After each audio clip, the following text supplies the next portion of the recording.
Pernah suatu waktu dia Bim, di zaman Rasulullah SAW sudah meninggal, Rasulullah SAW sudah intaqala ila rafiqil a'la. Bahasa meninggal sepertinya kurang pas buat Rasulullah SAW. Rasulullah SAW berpindah kepada alam yang lain. Datang Rasulullah SAW di zaman Sayyidina Uthman bin Affan. Nuaiman duduk di depan masjid Rasulullah SAW. Rasulullah sudah nggak ada. Nuaiman sumpek. Biasanya Rasulullah SAW dimainin sama dia. Ini duduk di masjidnya Rasulullah SAW. Nggak ada kerjaan dia. Dia ambil batu, dia lempar, ngeliatin orang yang bolak balik sana. Kalau kata orang Malaysia, pusing sana, pusing sini, balik sana, balik sini. Nuaiman melihat ada orang yang buta, orang yang nggak bisa melihat, megang tongkat. Jalan, dia pusing sana, pusing sini, balik sana, balik sini. Nuaiman, saya lagi sumpek, ini orang bikin tambah sumpek. Dipanggil sama Nuaiman, hei buta, kemari kamu. Ini Nuaiman gak bisa ngelihat orang kecuali dikerjain. Itu Nuaiman, gak bisa ngelihat orang kecuali kerjain. Tapi dia dicintai oleh Allah. Susah kan, kalau Allah udah cinta. Makanya cari cinta Allah, bukan cari surganya Allah. Cari ridha Allah, jangan cari surganya Allah. Surga itu makhluk, tapi ridhanya Allah, cintanya Allah itu yang paling mahal. Nuaiman akhirnya dipanggil buta, buta kamu kemari. Kenapa kata si buta? Saya ini pusing, saya lagi sumpek, ngelihat kamu tambah sumpek, kata Nuaiman. Saya ini bukan mau bikin sumpek orang, kata si buta. Lalu apa yang kamu ingin lakukan? Saya ini dari tadi cari toilet, saya kebelet, kata si buta. Saya bersama anak saya yang biasa membawa saya, tapi anak saya sekarang sedang pergi ke pasar. Saya tidak tahu di mana dia. Saya sudah nggak kuat, kata Nuaiman. Oh, kamu cari toilet, bilang dari tadi, nanti saya bantu, kata Nuaiman. Dipegang tangannya sama Nuaiman. Ini mau balas dendam ini Nuaiman. Ini dipegang tangannya, dibawa kemana? Ke masjidnya Rasulullah Sallallahu Alaihi Wasallam. Dulu masjid nggak ada toiletnya, beda sama sekarang. Sekarang orang ke rest area, ngeliat ada masjidnya nggak? Ada. Mau ngapain? Mau sholat duha? Bukan, cari toiletnya. Orang zaman sekarang kan begitu. Maka Nuaiman memegang tangan si buta, dibawa ke masjidnya Rasulullah. Kira-kira sudah dekat mihrab, di samping, di depan, katanya, oh ini toiletnya. Kamu mau ngapain? Terserah kamu di sini. Apakah sudah tidak ada orang di belakang saya? Tidak ada, sudah aman tempatnya. Nuaiman kabur udah nggak ngurusin lagi udah. Orang lagi sholat banyak, sahabat-sahabat tabi'in lagi pada sholat. Ini tiba-tiba di depan, bayangin di depan situ ada yang buka celana. Yang lagi sholat, mereka mempercepat sholatnya, lalu maju ke depan, ingin dipukul ini orang. Ternyata ketika dilihat, wah buta ternyata. Kenapa kamu berani buang air kecil di masjidnya Rasulullah? Awa masjidi Rasulullah. Apakah ini masjidnya Rasulullah? Iya, ini masjidnya Rasulullah.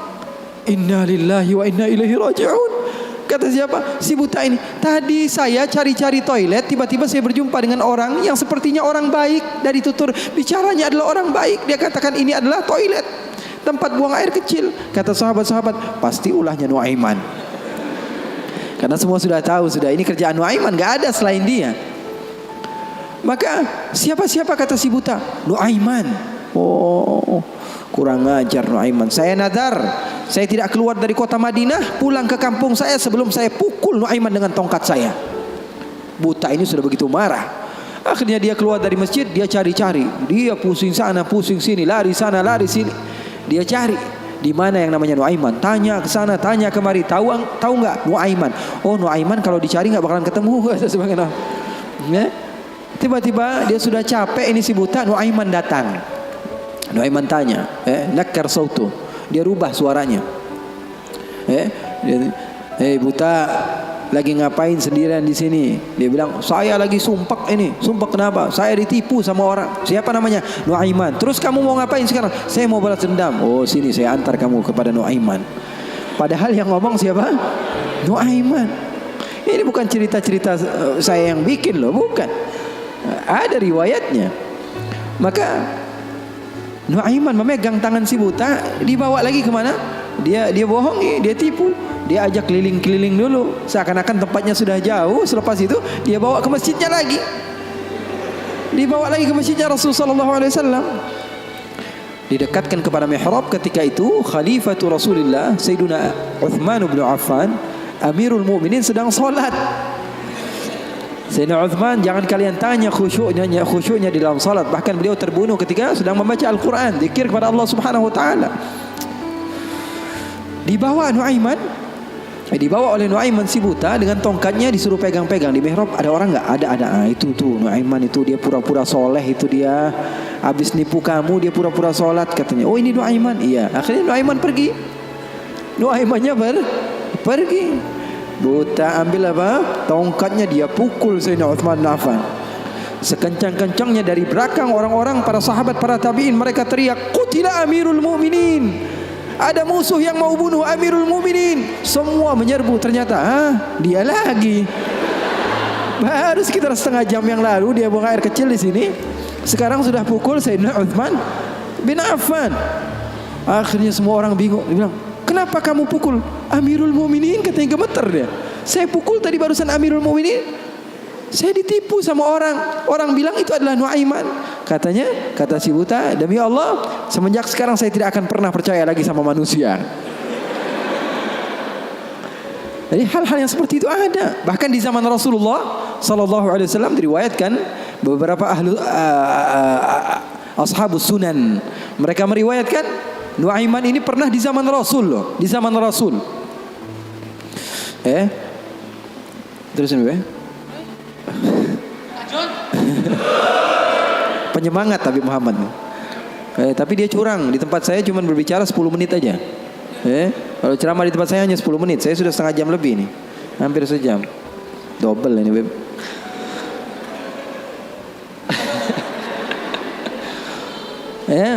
Nuaiman di zaman Rasul sallallahu alaihi wasallam, Sayyidina Abu Bakar ini banyak rihlah, banyak pergi kemana-mana, pergi ke Syam untuk berdagang, berbisnis. Suatu saat Sayyidina Abu Bakar datang ke Rasulullah mengatakan, "Ya Rasulullah, saya mau izin." "Izin apa wahai Abu Bakar?"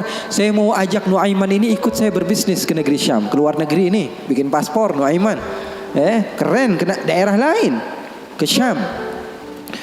Kata Rasulullah, "Ya sudah, bawa saja Nuaiman, enggak apa-apa." Sahabat Nabi izin dulu sama Rasulullah. Dibawa Nuaiman.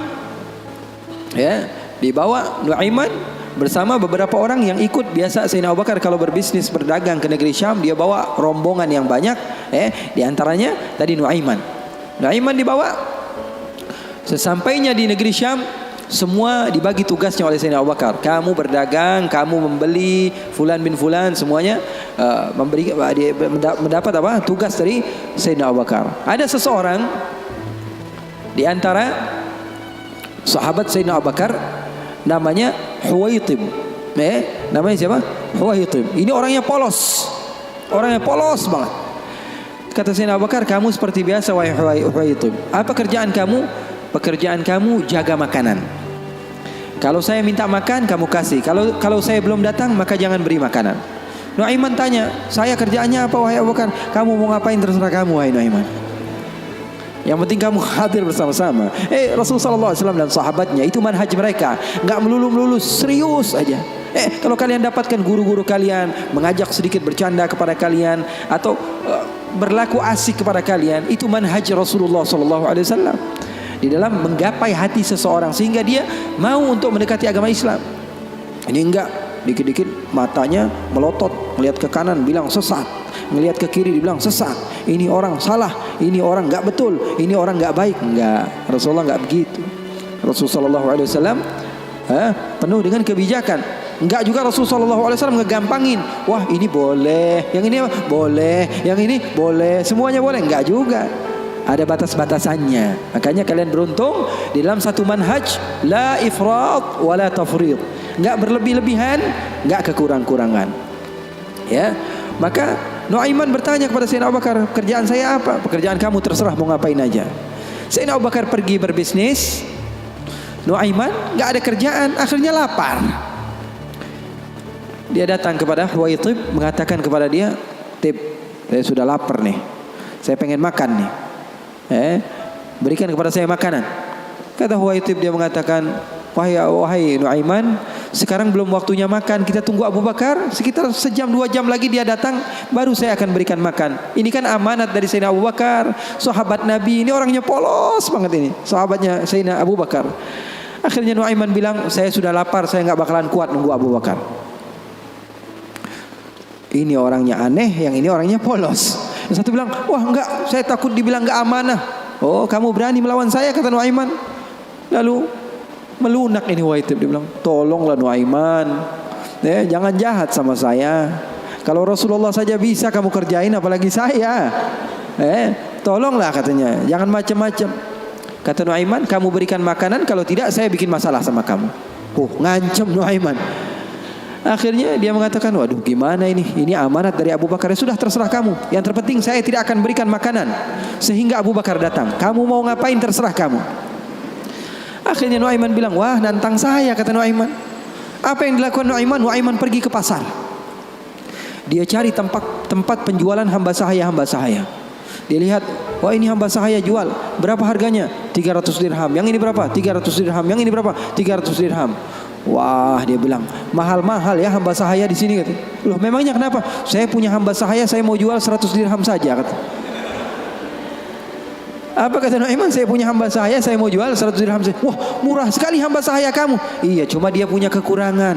Kekurangannya apa? Kalau kalian tangkap, dia bakalan bilang, saya bukan hamba sahaya, saya orang bebas. Saya bukan hamba saya orang bebas. Wah, kata orang-orang, saya mah nggak perlu sama bacotnya, yang penting kerjanya. Dia mau ngomong apa terserah, yang terpenting dia mau kerja. Oh, kalau begitu deal. Saya jual hamba sahaya saya, dapat uang 100 dirham nih, uang yang banyak. Kemudian didatangi Huwaitib, kemudian dikatakan, wah itu tuh hamba sahaya saya. Ditangkaplah Huwaitib. Teriak-teriak dia, saya bukan hamba sahaya, saya orang merdeka. Kata yang beli, kami udah tahu ini kekurangan kamu. Nuaiman tuh cerdasnya, pinter otaknya. Akhirnya dibawalah ini orang ke pasar dan dijual di pasar. Itu sahabat Nabi padahal dimainkan sama Nuaiman. Nuaiman ambil uangnya, dia beli makanan, beli baju, belanja dia, shopping akhirnya. Dia beli peralatan segala macam, dia pulang akhirnya. Sayyidina Abu Bakar tanya, mana ini Huwaitib, katanya. Mana kok nggak ngasih makanan sama sekali? Di mana dia pergi? Kata Nuaiman, udah aneh jual. Jujur lagi dia, udah di mana ente jual? Salah sendiri katanya. Saya minta makan nggak dikasih makan, akhirnya aneh jual. Ketawa Sayyidina Abu Bakar. Di mana kamu jual? Ayo kita pergi ke dia. Dicari di pasar, ternyata Huwaitib masih berada di satu tempat, di situ dia dijual. Untung belum dibeli orang itu. Berapa kalau udah dibeli orang lain kan? Sayyidina Abu Bakar bilang, ini berapa harganya? 300 dirham. Dibayar sama Sayyidina Abu Bakar langsung. Dibayar sama Sayyidina Abu Bakar. Akhirnya dibawa pulang ke kota Madinah. Sayyidina Abu Bakar menceritakannya kepada Rasulullah SAW. Rasulullah tertawa sejadi-jadinya, katanya, hatta badat nawajidhuhu, sampai katanya gigi geraham Rasulullah kelihatan, katanya. Saking Rasulullah tertawa sejadi-jadinya ketika mendengar kisah antara Nuaiman tersebut. Katanya halal haul, kata perawinya, sampai 1 tahun berlalu kisah Rasulullah pasti tetap tentang Nuaiman ngejual sahabatnya yang lain. Rasulullah SAW hidupnya asik. Rasulullah SAW hidupnya seru. Oleh karena itu, yang terpenting apa? Ilmu walaupun sedikit tapi amal. Ilmu walaupun sedikit tapi amal. Oke, nggak apa-apa, asik-asikan di dalam kehidupan dunia kita, nggak apa-apa. Yang terpenting apa? Berlandaskan ilmu. Amal itu berlandaskan ilmu. Abdullah bin Mubarak tadi, dia datang ke goa, berjumpa dengan seseorang yang sudah beribadah selama 40 tahun. Abdullah bin Mubarak bilang, wahai Syekh, doakan saya, kamu adalah orang yang soleh, orang yang dekat dengan Allah, doakan supaya saya dekat kepada Allah Subhanahu wa taala. Katanya, iya, baiklah, saya akan doakan kamu. Ini kata orang yang rajin ibadah tadi, 40 tahun dia beribadah.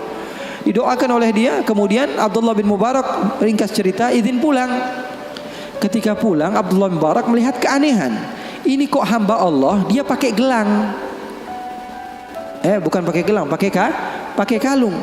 Ini kok dia pakai kalung? Ketika diperhatikan sepertinya ada sesuatu di kalungnya. Ketika didekati ternyata apa? Dia pakai bangkai tikus. Jadi di sini dia pakai kalung, di bawahnya ada bangkai tikus. Na'udzubillah min dzalik. Ditanya sama Abdullah bin Mubarak, itu yang kamu pakai apa? Oh, ini ceritanya sudah lama, katanya. Bagaimana ceritanya? 40 tahun yang lalu Ketika saya pertama kali datang ke tempat ini untuk beribadah hijrah kepada Allah, saya mau hijrah nih. Saya tinggalkan kehidupan saya yang lalu. Saya duduk di tempat ini, saya beribadah. Saya rapikan tempat ini karena saya tahu tempat ini tempat makan saya, tempat tidur saya, tempat sholat saya. Ketika saya sedang merapikan, ternyata ada tikus. Akhirnya saya bunuh. Takut saya diganggu oleh tikus tersebut. Setelah saya bunuh, saya berpikir, saya beristikharah. Dia bilang istikharah lagi. Dia bilang, saya pikir saya datang ke tempat ini untuk beribadah kepada Allah, tapi kenapa saya mengganggu hambanya Allah? Maka setelah itu saya bernadar, saya tidak akan sholat kecuali membawa dia. Dia bilang, saya tidak akan sholat kecuali membawa dia. Dia bingung, Abdul Barak, kamu tidak tahu bahwa bangkai ini ada sesuatu yang najis, sholat kamu bisa menjadi tidak sah. Jangankan ibadah sunnah kamu, ibadah wajib kamu saja perlu diqadha. Ibadah wajib kamu saja tidak sah. Bukan menjadi hamba Allah yang banyak ibadahnya, malah dia banyak dosanya dan memiliki tanggung jawab di sisi Allah. Kenapa? Alasannya karena nggak punya ilmu. Mau banyak-banyak hasil tapi ilmu nggak ada. Itu namanya PA. Tahu nggak? Mau banyak hasil tapi ilmunya nggak ada. Banyak kerjanya tapi bukan berlandaskan ilmu, maka hasilnya juga kosong. Oleh karena itu pesan saya, kalau kumpul-kumpul sama habaib, sama ustadz-ustadz, sama siapapun orang-orang yang memiliki ilmu, ambil walaupun sedikit daripada ilmunya, amalkan itu saja dulu. Ya, nanti jangan terlalu banyak pengennya begini, pengennya begitu, pengennya langsung jadi wali, ya jangan. Mencontoh gurunya ketika gurunya sudah jadi, itu kesalahan besar. Tuh catat. Mencontoh guru ketika guru sudah jadi, itu kesalahan besar. Mencontoh guru itu ketika dia belajar. Ketika dia berusaha, nggak ada orang yang alim, orang yang sukses kecuali dulunya dia susah. Ini mau nyontoh yang udah kerennya doang. Gaya berjalannya, pengen mobilnya sama, handphonenya sama, semuanya pengen sama, penampilannya pengen sama. Nanti dulu. Kalau kamu di masa hijrah, kamu contoh ketika guru kamu sedang berusaha, dan insya Allah itu manfaat bagi kita semua.